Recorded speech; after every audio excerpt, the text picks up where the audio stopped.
Assalamualaikum warahmatullahi wabarakatuh.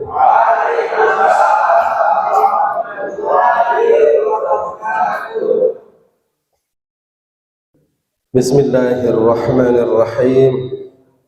Alhamdulillahi sami'il basir, yubsiru wa yushahidu al-zahira wal dhamir. Ashhadu an la ilaha illallah wahdahu la syarika lahul alimul khabir. Wa ashhadu anna sayyidana wa maulana Muhammadan abduhu wa rasuluhul basyirun nadhir. Allahumma fasalli wa sallim wa barik ala sayyidina wa habibina Muhammad al-badril munir wa ala alihi wa ashabihi wa dhurriyyatihi wa atba'ihi ila yaumil asir. Hadirin ahli jamaah rutinan secangkir hikmah rahimakumullah, wabil khusus ma'asyiral asatidz wal ulama, tokoh masyarakat, para muhibbin Asmaul Husna yang dirahmati Allah Subhanahu wa taala. Puja-puji dan syukur marilah kita haturkan selalu kehadirat Allah Subhanahu wa taala atas limpahan karunia, rahmah, hidayah, taufik serta inayah kepada kita semua, sehingga pada malam yang barakah ini Allah masih mengumpulkan kita untuk kembali melaksanakan hal yang baik, tentunya berzikir, menyebut asma Allah, mengagungkan Allah, membaca Asmaul Husna dan sebagainya. Mudah-mudahan yang kita laksanakan pada malam hari ini adalah merupakan bentuk tasyakur kita dan diterima qabul oleh Allah Subhanahu wa taala. Amin ya rabbal alamin. Salawat dan salam semoga tercurah atas panutan kita, Nabi kita, kekasih kita semua, purnama yang selalu menyendiri kita semua, Nabi Agung Muhammad sallallahu alaihi wasallam. Juga tersurah atas keluarga beliau, para sahabat beliau, para pengikut ajaran Islam ila yaumil qiyamah. Mudah-mudahan kita selalu mendapatkan rahmah yang khusus dan syafaat dari beliau. Amin ya rabbal alamin. Al-ismu thaminu wal 'ishruna min asma'illahil husna al-basir. Nama yang ke-28 sebagian dari nama-nama Allah yang sangat baik adalah Al-Basir. Kalau kemarin malam kita, malam Isnin kemarin, membahas tentang As-Sami', zat yang maha mendengar, tentu dengan berbagai pengertian yang sudah dijelaskan. Mudah-mudahan bisa menjadi akhlak kita kepada Allah Subhanahu wa taala dan kepada sesama. Maka demikian juga dengan Al-Basir, mudah-mudahan kita bisa memahami, kemudian mengimani dengan yakin dan berakhlak dengan akhlak sesuai dengan kapasitas kita sebagai makhluk, sebagai hamba Allah Subhanahu wa taala. Maka asma yang ke-28 adalah Al-Basir. Kalau kemarin maha mendengar, maka sekarang maha melihat. Jadi memang urutannya begitu, bukan Al-Basir dulu, tapi As-Sami' dulu. Ayatnya juga wa huwas sami'ul basir, bukan wa huwal basirus sami', bukan. Jadi ada urutannya. Yang kedua, tentunya kita tahu manusia pada pertama kali mungkin belum sempurna bisa melihat, tapi sudah bisa mendengar. Ya, jadi itulah sebagian kenapa As-Sami' baru basir. Dan yang ketiga dan seterusnya, Allah Subhanahu wa taala lebih tahu. Maha melihat. Untuk kita memahami Allah Maha melihat, maka mungkin sebatas hanya Allah melihat segala sesuatu. Jadi menurut kita ada proses. Padahal al-basar sebagai sifat dari kata al-basir, maka dia menunjukkan sifat jelasnya semua bentuk, semua keadaan itu semua dilihat jelas oleh Allah Subhanahu wa ta'ala. Jadi pengertiannya al-basir huwa alladhi yubsiru wa yushahidul asya'a kullaha zahiraha wa batinaha. Yang pertama, basir atau al-basir adalah alladhi yubsiru, zat yang melihat dan menyaksikan. Kalau menyaksikan bisa jadi persaksian Allah di akhirat nanti ini untuk kita. Kalau hanya melihat saja, ya berarti melihat. Tetapi kalau sudah ada lafaz yushahidu, maka Allah akan menyaksikan kita. Jadi alladzi yubsiru, yaitu zat yang melihat dan menyaksikan segala perkara semuanya, baik zahir yang tampak oleh kita ataupun batin. Allah melihat zahir kita sebagaimana Allah juga melihat batin kita, dan gak ada bedanya. Beda dengan kita. Kalau kita terhalang sesuatu, nggak bisa melihat. Begitu sesuatu penghalang hilang, bisa melihat. Atau mungkin ada penghalang yang nggak begitu tebal, mungkin bisa, tapi ternyata lebih jelas kalau penghalangnya dibuang. Nah, artinya penglihatan kita mempunyai tingkat jelas yang berbeda-beda. Bagi Allah, batin kita sama dengan zahir kita, tampak dengan jelas. Itu maknanya yubsiru wa yushahidul asya'a kullaha. Allah Maha melihat dan menyaksikan segala perkara semuanya, zahir dan batin. Jadi disaksikan penuh oleh Allah Subhanahu wa ta'ala.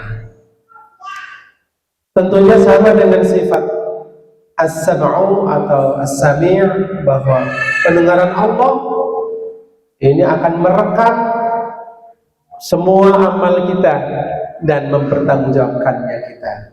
Maka demikian pula Allah Maha melihat, maka Allah yang nanti akan memutar video. Jadi nggak usah khawatir nanti dari mereka apa videonya, di akhirat kita akan tahu. Ya, kita akan diperlihatkan amal kita, diri kita dan perbuatan kita. Itulah Allah Subhanahu wa ta'ala. Setelah direkam, ya, ada audionya dan ada visualnya, ada videonya. Biduni jarihatin wala alatin wala takhayyurin. Melihatnya Allah biduni jarihatin, dengan tanpa alat, karena berbeda dengan kita. Terus dengan apa ya? Allah melihat biduni jarihatin, tanpa alat, tanpa anggota badan, mata namanya, wala alatin, dan tanpa alat, wala takhayyurin, dan tanpa ada perubahan. Kalau kita melihat sesuatu lama-lama mungkin bisa berubah dan mempengaruhi kita. Apa yang kita lihat akan tercetak, punya pengaruh pada hati kita. Ya, kita melihat sesuatu yang baik, yang begitu kita lihat jadikan pelajaran baik bagi kita. Hati kita merekam video itu bagus, jadi kita ngikutin. Ataupun buruk, kita melihat, senang melihat yang maksiat itu dilihat, maka di hati punya bekas, ya, punya bekasnya di hati, sehingga kita kok melihat itu ya masih teringat, terngiang. kok cantik banget ya kemarin itu ya cewek itu ya, masih teringat. Tetapi pada Allah tidak seperti itu. Tidak ada taksirnya, tidak ada sesuatu yang mempengaruhi Allah Subhanahu wa ta'ala. Maka jaga pandangan kita. Yang ketiga, yushahidu ma tahta thara kama yushahidu ma fawqa thara. Allah menyaksikan apa yang ada di bawah tanah, kama yushahidu ma fawqa thara, sebagaimana Allah menyaksikan apa yang ada di atas tanah. Sama saja, enggak terhalang oleh apapun itu. Yubsiru bisifatihil qa'imati bidari ta'ala. Tadi disampaikan Allah melihat tanpa anggota badan, tanpa mata, tanpa alat. Kita udah punya mata aja butuh kaca sambung. Udah pakai mata, pakai tambahan lagi kacamata sambungnya. Tapi Allah melihatnya dengan apa? Bi basarihi atau bisifatihil basari al-qa'imati bidari ta'ala. Dengan sifat basar, karena sama dan basar termasuk sifat wajib Allah Subhanahu wa ta'ala yang wajib kita imani. Allah punya sifat as-sam'u dan al-basar, ya, maka kita wajib mengimani. Barang siapa tidak percaya Allah punya sifat al-basir, maka orang tersebut berarti mengingkari Al-Quran, tidak percaya kepada Al-Quran. Orang yang tidak percaya kepada Al-Quran berarti orang yang kafir kepada Al-Quran. Karena itulah maka kita setelah tahu tentang hakikat dari sifat melihatnya Allah atau Allah Al-Basir, Maha melihat, maka kita harus mengimani. Tadi sudah dijelaskan Pak ya. Jadi Allah melihat dan menyaksikan segala perkara lahir dan batin tanpa alat, ya, tanpa anggota badan, tanpa perubahan, tidak ada bekas pada Allah Subhanahu wa ta'ala, tidak mempengaruhi, dan Allah melihat tanpa penghalang, menyeluruh lagi, ya, ini Allah Subhanahu wa ta'ala, dan melihatnya dengan sifat basarnya Allah Subhanahu wa ta'ala, bukan dengan mata, bukan dengan kelopak mata, biji mata, bukan, atau dengan kamera juga bukan. Qala Allah Ta'ala, wallahu basirun bil ibad. Salah satu ayat yang menunjukkan Allah punya sifat al-basar, wallahu basirun bil ibad, dan Allah maha melihat kepada hambanya. Yang dilihat pertama zat hambanya, dilihat Allah melihat zat hambanya. Yang kedua, wallahu basirun bima ta'malun, dan Allah maha melihat apa-apa yang kamu lakukan.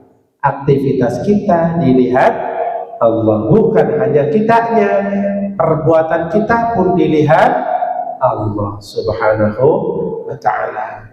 Sama dengan sifat sama, maka penglihatan Allah tidak terpengaruh dengan penglihatan Allah selanjutnya atau yang lain, tidak. Cukup dengan satu sifat samanya Allah, Allah melihat segala perkara. Nggak kayak kita ngeliat ke depan, belakang kelihatan nggak kelihatan. Kalau pengen ke belakang harus putar dulu atau lihat kaca, cermin di depan biar kita lihat yang di belakang. Kita melihat zahir, batin belum tentu bisa melihat batin. Nah, inilah Allah Subhanahu wa ta'ala. Hadirin yang dirahmati Allah Subhanahu wa ta'ala, itulah sifat al-basir. Apa artinya? Zat yang maha melihat. Inilah tentang al-basir. Kemudian setelah kita tahu, maka apa kewajiban kita selanjutnya? Kita harus beriman bahwa Allah punya sifat al-basir. Bagaimana cara penerapan iman kita bahwa Allah Subhanahu wa ta'ala itu al-basir? Tentang asma Allah ini, bagaimana cara penerapan dalam kehidupan kita beragama? Setidaknya ada 4 cara kita berakhlak dengan al-basir. Yang pertama, ayyaktafiya bi ibsarihi ta'ala ala amalihi shalih. Bapak-bapak yakin Allah Maha melihat? Yakin? Kalau bapak-bapak yakin Allah Maha melihat, maka kalau bapak-bapak sholat sunnah, sedekah, umpamanya ya, gak usah pengen dilihat orang. Paham? Karena orang yang kepengen ibadahnya dilihat oleh makhluk, berarti dia masih kurang meyakini Allah Maha melihat. Harusnya apa? Merasa cukup dengan melihatnya Allah kepada amalnya yang saleh. Itu pertama. Cukup, merasa cukup dengan pandangan Allah kepada dirinya yang melaksanakan amal saleh. Jadi kalau memang tidak diperlukan zikir yang kencang, tidak diperlukan yang, kan ada keperluan satu saat mengajari santri jamaah yang belum bisa zikir ibadah sholat, ya apa-apa dibaca keras supaya dengar. Kalau udah, ya jangan kenceng-kenceng. Masih belum bisa, ya kencengin lagi aja imamnya ya supaya dengar. Jadi merasa cukup dengan pandangan Allah kepadanya ketika beramal sholeh. Artinya orang ini kalau meyakini Allah Maha melihat al-basir, insya Allah dia selamat dari penyakit riya. Kalau kemarin insya Allah selamat dari sum'ah, seperti riya juga, kami didengar. Rasanya kesel kalau ngomong nggak didengar, nggak disanjung, itu rasanya enak hatinya. Nah ini sama, kalau nggak dilihat kayaknya ya suratnya jangan panjang-panjang aja dah. Di rumah sholat sunat, bismillahirrahmanirrahim, bismillahirrahmanirrahim, alif lam mim, Allahu akbar. Rakaat kedua, waladzallin, amin, bismillahirrahmanirrahim, nun, Allahu akbar. Begitu. Karena nggak ada yang nyanjung, nggak ada yang melihat. Kalau dia yakin, bisa yakin sama. Ketika dia jadi imam, jadi makmum, sholatnya nggak begitu beda. Apa namanya durasinya, Pak? Nggak begitu beda. Sholat sendiri segitu, sholat jadi imamnya begitu, sama saja. Karena dia cukup dengan pandangan Allah. Nah, kita coba Pak ya. Aku yakin Allah melihat saya sholatnya harus benar, bacaannya harus bagus, bacaannya harus tajwid, suratannya dipahami artinya. Sayang kita udah ngapalin suratan, nggak kita baca dalam surat dengan ikhlas. Yakin Allah Maha melihat, ya, udah pengen ngasih sedekah sama orang, udah nggak usah bilang istri, nggak usah bilang siapa, nggak usah. Udah namanya siapa, udah nggak usah. Ya.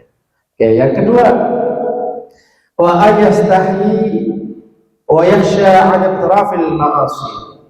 Yang kedua, cara penerapan asma al-basir pada diri kita adalah kalau udah yakin, udah iman, merasa malu dan takut melakukan maksiat. Berarti rem ya, rem bukan rem. Kalau kita yakin Allah Maha melihat, kita mau nyolong, Allah Maha melihat, nggak jadi. Nanti di akhirat dibuka rekamannya, nyolong di sini jam sekian, berapa macam, ketahuan semua. Malu nggak kira-kira sama Allah? Malu nggak? Malu. Karena Allah punya sifat al-basir, kita yakin kita akan malu. Jadi penting banget beriman kepada asma ini.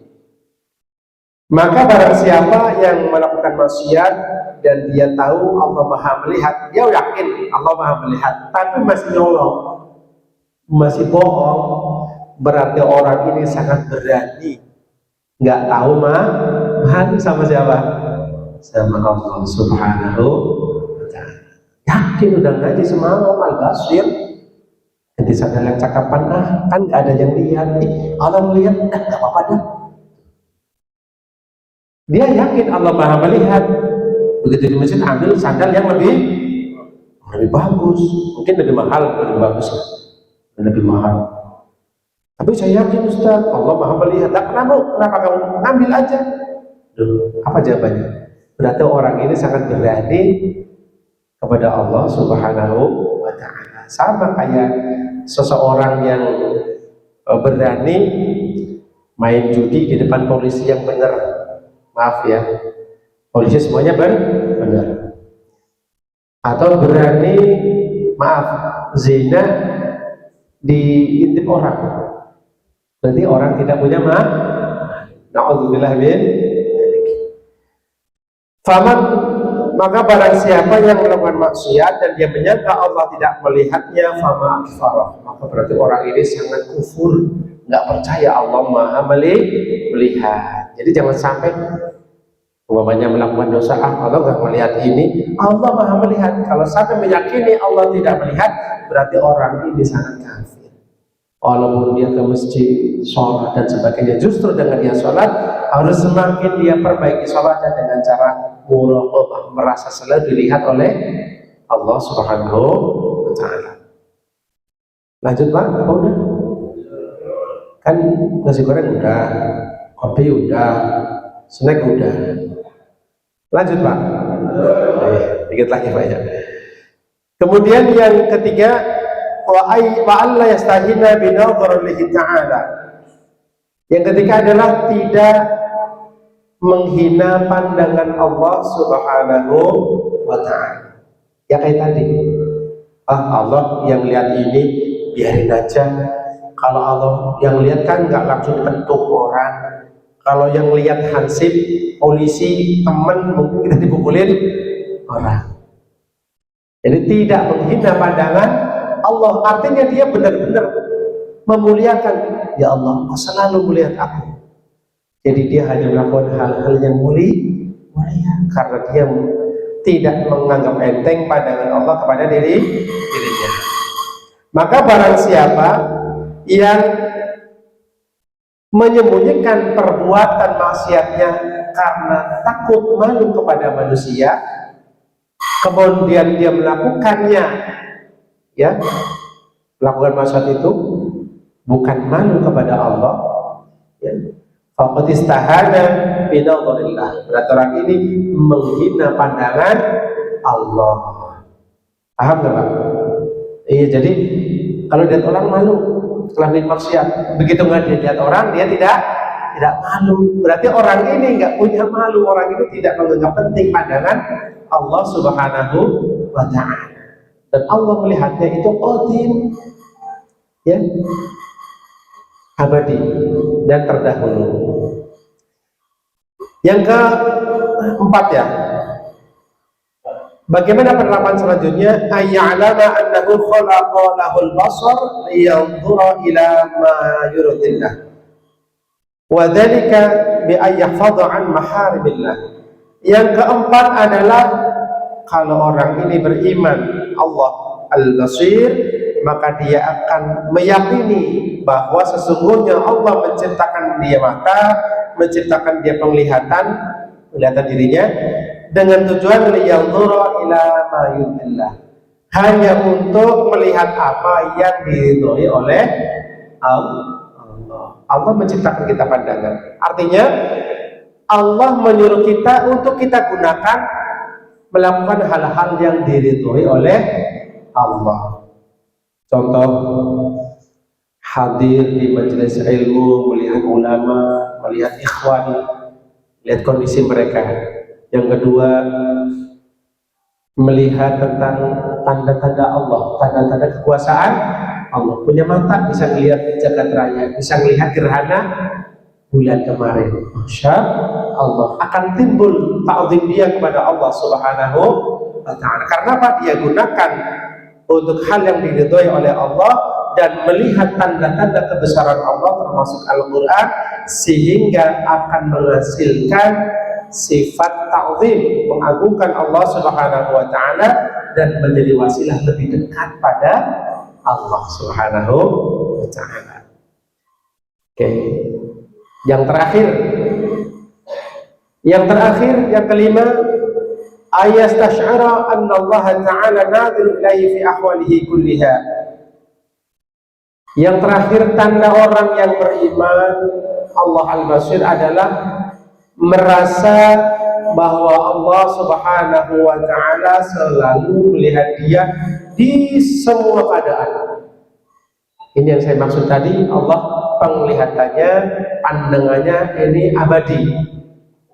Jadi kita harus punya rasa, ya, merasa bahwa Allah selalu melihat kita dalam segala hal, susah, senang, ya, beribadah, sedang tidak beribadah, sedang macam-macam, itu semua yakin dia dilihat oleh Allah. Selalu merasa, bukan hanya yakin, merasa itu beda, Pak. Merasa itu hati kita menyeluruh, bisa memperkirakan sebatas kemampuan kita. Oh, ini Allah sedang melihat saya seperti ini. Merasa pandangan Allah. Kira-kira bagus gak seperti ini, Pak? Bagus gak? Ini muraqabah namanya. Merasa selalu dilihat oleh Allah Subhanahu wa Ta'ala. Maka hindarilah segala bentuk maksiat mata, ya. Sebagai penyempurna, maka disampaikan qala Rasulullah sallallahu alaihi wasallam, baginda Nabi kita Muhammad sallallahu alaihi wasallam bersabda, kullu 'ainin baqiyatun ila yaumil qiyamah illa 'ainan gharabat 'an maharimillah wa 'ainan sahirat fi sabilillah wa 'ainan kharaja minha mithlu ra'si dhubabi min khasyatillah ta'ala. Baginda kita Nabi Agung Muhammad sallallahu alaihi wasallam bersabda, setiap mata, kita punya mata, Pak, ya, bisa nangis nggak, Pak? Kullu 'ainin baqiyatun, semua mata itu baqiyatun, akan menangis. Ila yaumil qiyamah, sampai hari kiamat. Di kiamat pun kita akan menangis. Kita punya mata, kita akan menangis. Menangis ini tandanya sedih atau suka? Sedih. Karena apa? Ketakutan. Takut disiksa dan sebagainya. Illa, maka kita coba salah satunya apa yang kita bisa biar kita menangis, ya, biar kita nggak nangis sampai akhir nanti. Yang pertama, kecuali ainan ghadat min maharimillah, satu mata yang terpejam dari melihat hal-hal yang diharapkan oleh Allah Subhanahu wa Ta'ala, baik di dunia nyata atau di dunia maya. Kalau di dunia nyata mungkin kita bisa, apalagi istri kita di belakang kita, ya. Di dunia maya, di kamar mandi pegang HP juga. Ya. Mata yang terjaga dari maksiat, dari hal yang dilarang oleh Allah, termasuk melihat aurat orang lain, baik di dunia nyata atau di dunia maya. Kira-kira kuat nggak, Pak? Ya latihan lah, masa bilang enggak? Insya Allah latihan, udah ngaji sampai Al-Basir. Saya sampai takut bosan ngajinya, bosan diomelin rasanya, ya, Pak. Kalau lagi asmusa, ya, Pak. Jujur aja, Pak. Tersinggung nggak, Pak? Alhamdulillah. Kalau tersinggung saya senang, berarti bisa ditokahan. Kalau tersinggung, ini orang ada tersinggungnya. Datang cuma ngopi doang kayaknya. Masya Allah, ya. Satu yang kedua, ainan sahirat fi sabilillah. Mata kedua yang tidak akan menangis di akhirat nanti, mata yang begadang. Alhamdulillah. Yang begadang mereka apa tidur? Raqab fi sabilillah, dalam berjuang membela agama Allah. Ustaz, nggak ada perang melawan kebodohan, perang melawan dosa yang banyak, istighfar di tengah malam. Astagfirullahaladzim, ya Allah, ampuni dosaku, ya Allah. Dia nggak mau tidur sebelum dia 1000 kali baca istighfar. Saya yakin bapak-bapak udah pernah praktekin ini semua. Saya yakin setiap malam. Allahumma, ya minimal ya 100 kali lah setiap malam. Astagfirullahaladzim, dosaku sangat besar, ya Allah. ampunilah dosaku. Jangan habis dari jam 10 sampai jam setengah 4 untuk tidur terus. Ada waktu lah ya. Sambil nonton bola, yang lain nonton bola, kita istighfar ya. Ada lagi caranya begadang, membaca kitab, baca Al-Quran. Kan baca pakai mata dulu ya. Faslun utawi iki kuangit fasal sujine fasal. Baca di tengah malam, bukan hanya Al-Quran, Al-Quran juga baca. Dilihat, pelajari ilmunya. Makanya catatan yang Bapak catat, jangan lupa nggak dibaca sampai Asmaul Husna selanjutnya. Udah dicatat, besok dibaca. Kan gitu ya. Alhamdulillah, masya Allah. Catatan, rekaman, video banyak banget ini. Tahu, saya nggak butuh subscribe-nya, saya cuma butuh kesadaran masing-masing dan berjamaah agar kita bersama-sama wa ta'awanu 'alal birri wat taqwa. Dengan begini kita akan saling membantu baik ya Pak ya. Nah. Kemudian yang terakhir, mata apa yang tidak menangis di hari kiamat nanti? Wa 'ainan kharaja minha mithlu ra'si dhubabi min khasyatillah. Mata yang keluar darinya mithlu ra'si dhubab, seperti kepala lalat. Lalat punya kepala kan? Nah, kepala lalat kan gedenya segitu. Kalau Bapak bisa mengeluarkan air mata segede itu, ya, malam hari khususnya, karena takut kepada Allah, ya Allah, ampunilah aku, gemeter sampai nangis, ya Allah, ampunilah dosaku sangat banyak dan sebagainya, merasa takut benar. Mata yang mengeluarkan, ya maksudnya sih mengeluarkan ini karena rasa dia merasa berdosa, mohon ampun karena takut pada Allah. Itu mata yang keluar darinya semisal kepala lalat karena takut pada Allah. Ini bukan harus segitu gedenya Pak, bukan. Kalau satu saja ini akan selamat Pak, apalagi dua, apalagi tiga, apalagi sering keluar air mata. Para sahabat Rasulullah SAW kalau nangis takut pada Allah itu sampai ada bekasnya Pak, bekas tangisan semalam sampai nggak hilang-hilang selamanya karena takut sama Allah Subhanahu wa Ta'ala. Dan kita bangun pagi ada bekasnya juga. Bekas apa ya? Malu nggak sama sahabat kira-kira? Malu. Sahabat ibadahnya lebih luar biasa ya, tetap takut sama Allah Subhanahu wa Ta'ala. Ibadahnya banyak aja takut sama Allah. Nah kita ibadahnya dikit banget, rasa takutnya sangat minim. Moga Allah Subhanahu wa Ta'ala menjadikan kita sebagai hamba-hambanya yang sangat beriman dengan Asmaul Husna Al-Basir. Allahumma amin. Dan Allah memberi taufik kepada kita semua agar kita bisa berakhlak dengan akhlak Al-Basir seperti tadi, termasuk golongan orang yang matanya selamat, jangan sampai menangis di hari akhir nanti. Amin ya rabbal alamin. Mudah-mudahan Allah Subhanahu wa Ta'ala senantiasa memberikan kita rahmah, istiqamah, syukur dan sabar dalam segala hal, memohon kita ilmu yang bermanfaat. Al-Fatihah. A'udzu billahi minasyaitonir rajim. Bismillahirrahmanirrahim. Alhamdulillahirabbil alamin. Arrahmanir rahim. Maliki yaumiddin. Iyyaka na'budu wa iyyaka nasta'in. Ihdinas siratal mustaqim. Siratal ladzina an'amta 'alaihim ghairil maghdubi 'alaihim waladdallin. Rabbighfir lana wa liwalidina amin. Demikian yang bisa saya sampaikan, kurang lebihnya mohon maaf yang sebesar-besarnya Bapak-bapak ya. Bagi yang tersinggung saya mohon maaf dan terima kasih. Bagi yang tidak tersinggung saya juga terima kasih. Alhamdulillah. Terima kasih. Wallahul muwaffiq ila aqwamit thariq. Dumtum ma'as salama wal istiqamah wal afiyah wal barakah. Assalamualaikum warahmatullahi wabarakatuh.